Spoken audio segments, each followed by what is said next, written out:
நாம் இன்றைக்கி பார்க்க போகிறது எக்லெஸ் சாக்லேட் சிப் கேக். ரொம்ப ஸ்பாஞ்சியாக நம்ம பண்ண போகிறோம்.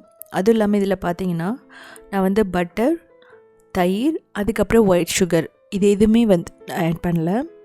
ஸோ அப்படி இருந்தாலுமே ரொம்ப பர்ஃபெக்டாக, ரொம்ப ஷைனிங்காக, ரொம்ப ஸ்பாஞ்சியாக இந்த சாக்லேட் சிப் கேக் இருக்கும்.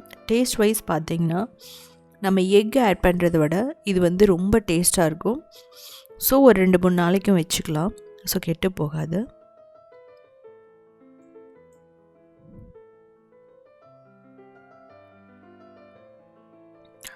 ஸோ இது எப்படி செய்யுதுன்னு பார்க்கலாம். அதுக்கு ப்ரௌன் சுகர் 1/2 கப் எடுத்துக்கலாம். அதுக்கப்புறம் சன்ஃப்ளவர் ஆயில் 1/4 கப், பால் வந்து 1/2 கப் எடுத்துக்கலாம்.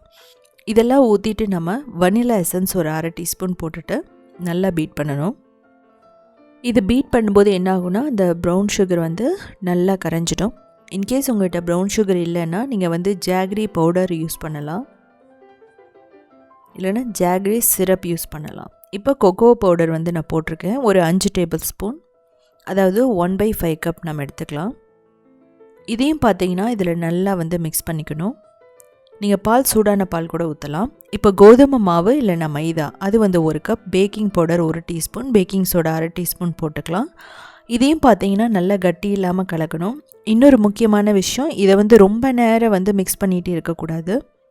நம்ம பேக்கிங் பவுடரும் பேக்கிங் சோடா போட்டிருக்கிறதுனால ரொம்ப மிக்ஸ் பண்ணிகிட்டே இருந்தோம் அப்படின்னா ரொம்ப கேக் வந்து ஹார்ட் ஆகிடும்.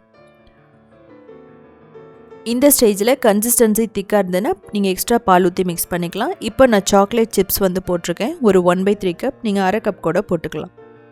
ஸோ நல்லா அந்த பேட்டரி பார்த்திங்கன்னா நல்லா ஷைனிங்காக வந்துருச்சு. இதுக்கு மேலேயும் நம்ம இதை பீட் பண்ண வேணாம். இப்போ பட்டர் ஷீட் ட்ரேயில் நம்ம வந்து போட்டுடலாம்.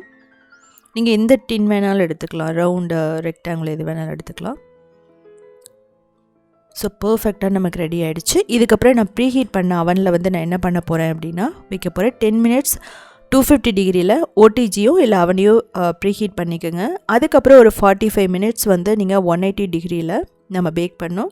கடாய் ப்ரெஷர் குக்கர் அப்படின்னா 10 மினிட்ஸ் லோ ஃப்ளேமில் ப்ரீஹீட் பண்ணணும். அதுக்கப்புறம் பார்த்தீங்கன்னா ஒரு 45 மினிட்ஸ் வந்து லோ ஃப்ளேமில் பேக் பண்ணணும். ஸோ ரொம்ப சிம்பிள் தான். நம்ம கேக்கில் வந்து பார்த்திங்கன்னா டூத் பிக்கை வந்து இன்சர்ட் பண்ணி பார்த்திங்கன்னா ஒட்டாமல் வரணும். ஸோ இதுக்கப்புறம் நம்ம அவன்லேருந்து எடுத்ததுக்கப்புறம் ஆற வச்சதுக்கப்புறம் நம்ம இதை டீமோல்ட் பண்ணிடலாம். ஸோ டீமோல்ட் பண்ணிவிட்டு ஒரு ஏர்டைட் கண்டெய்னரில் போட்டுட்டு நீங்கள் ஃப்ரிட்ஜில் வச்சுட்டு ஒரு 3 நாளைக்கு வரைக்குமே வச்சுட்டு யூஸ் பண்ணலாம். இந்த கேக் வந்து கெட்டு போகாது. ஸோ இது பார்த்திங்க அப்படின்னா நம்ம சாக்லேட் சிரப் வந்து மேலே ஊற்றி சாப்பிட்டா நல்லாயிருக்கும். ஐஸ்கிரீமோடையும் நம்ம எடுத்துக்கலாம். ரொம்ப டேஸ்ட்டாக இருக்கும். ஸோ பாருங்கள் எந்த அளவுக்கு ஸ்பாஞ்சியாக இருக்குன்னு சொல்லிட்டு. ஸோ இது பார்க்குறதுக்கு வந்து டேஸ்ட் பண்ணுறதுக்கு எப்படி இருக்குன்னா ஒரு ஃபஜ்ஜு மாதிரி இருக்கும், சாக்லேட் ஃபஜ்ஜு மாதிரி இருக்கும்.